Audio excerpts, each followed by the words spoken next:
مشاهدي ومتابعي قناة هوم سبورت في كل مكان، عدنا من جديد. في البداية طبعا حابب من السادة المشاهدين الاشتراك في القناة، متابعة القناة ولايك للفيديو يصلكم كل ما هو جديد. وهيا بنبدأ حلقتنا. في البداية طبعا بتأسف طبعا إني ما كنتش بنزل فيديوهات الفترة الماضية، ولكن نعود من جديد وبقوة بتحليل كامل وشامل لمباراة الكلاسيكو بين برشلونة وريال مدريد في الدوري الأسباني، في مباراة هامة وهامة جدا. طبعا نبدا بقى حلقتنا. طبعا في البدايه ما تنسوش طبعا تتركوا اشتراك في القناه ولايك للفيديو يوصلكم كل ما هو جديد. وهيا بنا نبدا.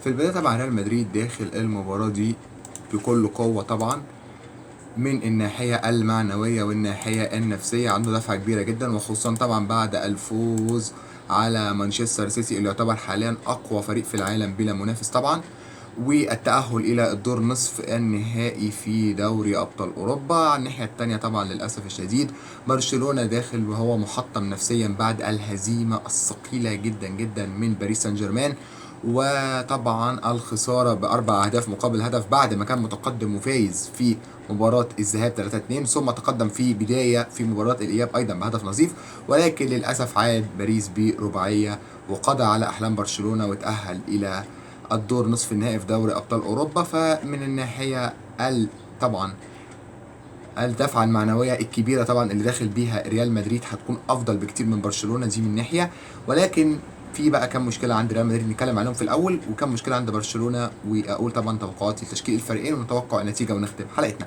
طبعا في البدايه مشاكل ريال مدريد. اول حاجه ريال مدريد طبعا دي نقطه محدش هيتكلم فيها، ريال مدريد عائد من السفر. ريال مدريد كان بيلعب في انجلترا في ملعب الاتحاد.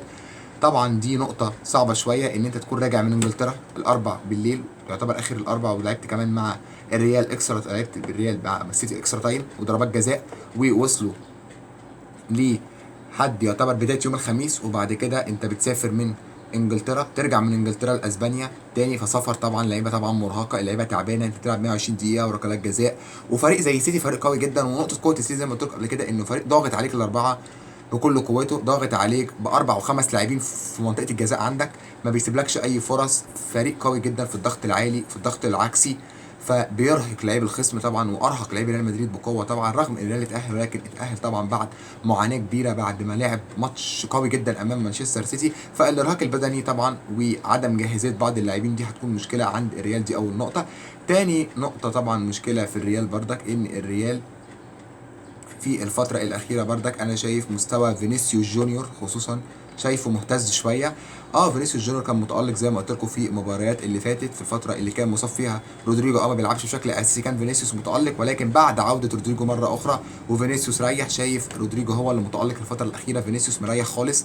دي نقطة. بلينجهام بردك مش ظاهر قوي الحقيقة الفترة الأخيرة، واضح ان خفت بريقه شويه. اللي واضح انه متالق قوي في الريال هو رودريجو، ده اللي واضح قوي الحقيقه. ولكن ممكن برلينجهام يعود تاني لمستواه، هيكون نقطه قوه كبيره جدا.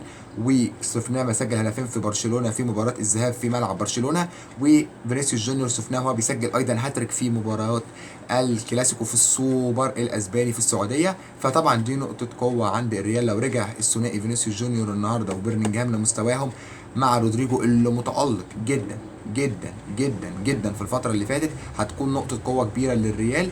وطبعا بقى خط الوسط وخط الدفاع متالقين جدا مفيش كلام، وطبعا الحارس اندي لورين طبعا اللي بيقدم طبعا لونين طبعا مباريات قويه جدا. ده بالنسبه لمشاكل الريال. الاجهاد البدني زي ما قلت لكم ان هو جاي من سفر بردك، فينيسيوس جونيور وبرنينجهام مستواهم منخفض شويه الفتره دي.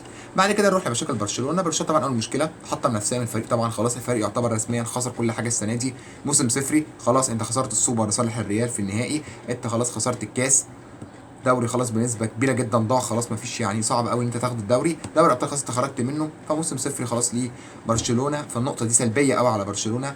الفريق زي ما قلت لكم قبل كده، ونزلت حلقه من فتره كده من حوالي 3 شهور ايام كاس افريقيا وكاس اسيا، قلت لكم ان برشلونه الموسم ده هيكون موسم صفري بنسبه كبيره، وما تتخدعوش باداء الفريق في الكام مباراه اللي عملهم في اول الموسم امام ريال بيتيس وامام فريق انتر تويب والكلام ده، لكن مش هيقدروا يعدوا باريس. وفعلا الكلام ده كان صح، لان برشلونه دفاعيا رايح في داهيه، هجوميا مش افضل حاجه. ليفاندوسكي خلاص طبعا انا شايفه شطب كوره مع برشلونه، دي يعتبر مشكله تانية عند برشلونه.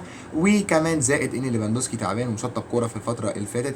برضك خط الوسط عند برشلونه في مشاكل طبعا، اللعيبه مش في مستواها، برضك اصابه جافي مأثره بشكل كبير. الدفاع طبعا ضعيف جدا. مارك اندريه تير شتيجن للاسف في مستوى سيء جدا الفتره الماضيه، وبيتلقى اهداف بسهوله كبيره، جدا، ودي نقطه سلبيه كمان في برشلونه طبعا عن الريال. طبعا ده انا شايف طبعا ده كلام عن برشلونه، كلام عن الريال. نروح بقى لتشكيل الفريقين المتوقع اللي هتبدا المباراه، ثم بعد كده نختم حلقتنا بتوقعي نتيجه الفريقين ونختم الحلقه. طبعا في البدايه نبدا ببرشلونه يعني بمبدا اكرام الضيف. طبعا برشلونه بنسبه كبيره هيبدا طبعا بنسبه كبيره التشكيله دي اكيد تير شتيجن هيلعب رغم طبعا مستواه السيء، ولكن مفيش غيره خلاص. بنسبه كبيره طبعا جو كانسيلو هيلعب شمال رغم الكوارث اللي عملها الحقيقه في ماتش باريس. وطبعا عثمان ديمبلي لعب عليه كذا كوره، ولعب عليه في كره الهدف، ولعب عليه ايضا في كره ركله الجزاء، ولكن هو متوفر برضك. قلبين الدفاع طبعا كوبارسي، هو لعب كويس على فكره وواعد، ولكن المشكله ان المنظومه الدفاعيه الفتره دي تعبانه فمش قادره تخدم كوبارسي. هيكون جنبه اروخو طبعا رغم الكارثه اللي عملها المباراه اللي فاتت، ولكن هو الاوبشن الوحيد اللي موجود، لان ما اتوقعش ان نيجو مارتينيز هيلعب طبعا بعد الكوارث اللي عملها برضك في مباراه باريس. كونتي هيكون طبعا وبنسبه كبيره، وطبعا خط الوسط رغم ان خط الوسط هيكون غلط بس هو اللي متوفر هيكون فرينكي ديونج هيلعب اكيد، والبدري هيلعب، والكاي جوندوجان ممكن يلعب، ولكن انا شايف ممكن يعني دي مش مؤكد، ولكن ممكن ان هو ينزل مثلا يطلع فرينكي ديونج. فرينكي ديونج مستواه مش كويس الفتره الاخيره، ويعتمد على اندريس كريستنسن في خط الوسط، هيكون افضل بكتير من فرينكي ديونج اللي مستواه كارثي جدا الحقيقه. فممكن انا شايف الافضل ان يبقى كريستنسن والكاي جوندوجان وبدري، وممكن كريستنسن يلعب على فرينكي ديونج بنسبه كبيره. خط الهجوم طبعا لامين يامال هيلعب طبعا اساسي، وليفاندوسكي ورافينيا متالق جدا الفتره الاخيره الحقيقه وعامل مستوى كويس قوي، ولكن الفريق مش مساعده. ولكن انا شايف في وجهه نظري ان ليفاندوسكي يا ريت ما يشاركش، ولكن طبعا هو هيشارك اساسي. انا شايف لو ينفع انه يبدا في المركز ده ب فيران توريس يبقى كويس جدا، او لو بدا بفيتور روكي. ليه ما يديش فيتور روكي؟ حد يقول لي ماشي ضغوطات وفيتور روكي برضك لاعب لسه صغير والخبره، طب ما هو برشلونه كده كده خسران الدوري يعني بنسبه كبيره، يعني المباراه دي كده او كده مش هتفرق. لكن انت تدي لاعب زي فيتور روكي مباراه زي دي، مباراه كبيره ممكن يتالق، هيعلى قوي مستواه، هيرتفع قوي، هياخد دفعه معنويه كبيره قوي. وخصوصا الكلاسيكو ده مش بقوه كبيره قوي، انت مش فرق بينك وبين الريال نقطه او نقطتين، او انت متقدم عن الريال فخايف تخسر، انت كده كده فرق بينك وبين الريال 8 نقاط، وصعب جدا تفوز على الريال في البرنابيو كمان مش في ملعبك، فطبعا عمليه صعبه جدا. ولكن هو بنسبه كبيره هيبدا ب ليفاندوسكي، ولكن اتمنى اشوف فيتور روكي، لان ليفاندوسكي بنسبه كبيره لازم الموسم ده خلاص يخرج من برشلونه خلاص، لان انا شايف مستواه خلاص مش قادر يأدي اي شيء، فلازم ليفاندوسكي يخرج طبعا، ولكن هو طبعا هيعتمد عليه في المباراه. نروح بقى للريال. طبعا الريال طبعا تشكيلته اللي هتكون بنسبه كبيره طبعا بقى عايز بس اتاكد لكم طبعا لو في اصابات او اي حاجه في الريال، لان كارفاخال تقريبا ما كانش جاهز هو وفينيسيوس، فهتاكد لكم ان كانوا جاهزين ولا لا.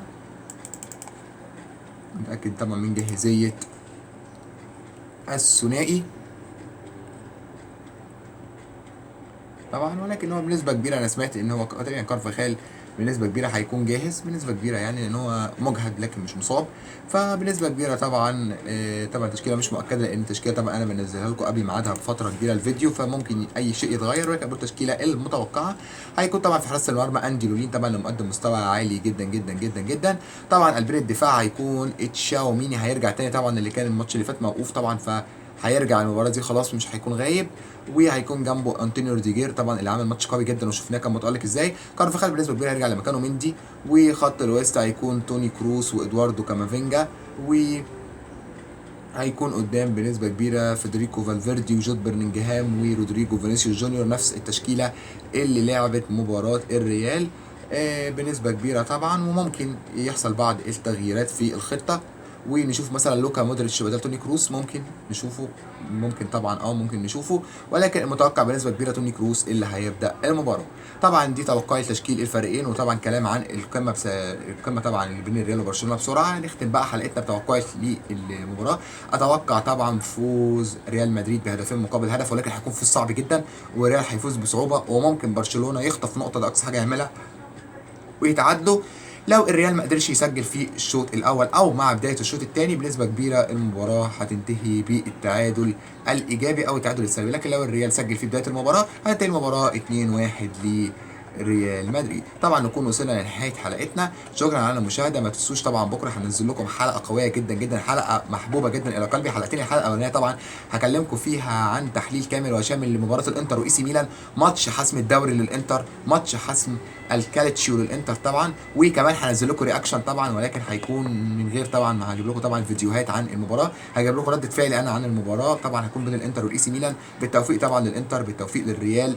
اتمنى نشوف مباراه كلاسيكو قوي جدا. فانتظروا طبعا الحلقتين، الحلقه الاولى زي ما قلت لكم تحليل كامل وشامل لمباراه الانتر والاي سي ميلان، وانتظروا حلقه الرياكشن او رد الفعل يوم الثلاث ان شاء الله على ان شاء الله فوز الانتر بالدوري الايطالي، وفوز الانتر على الاي سي ميلان في الديربي الايطالي. وصلت حلقتنا، شكرا على المشاهده وباي.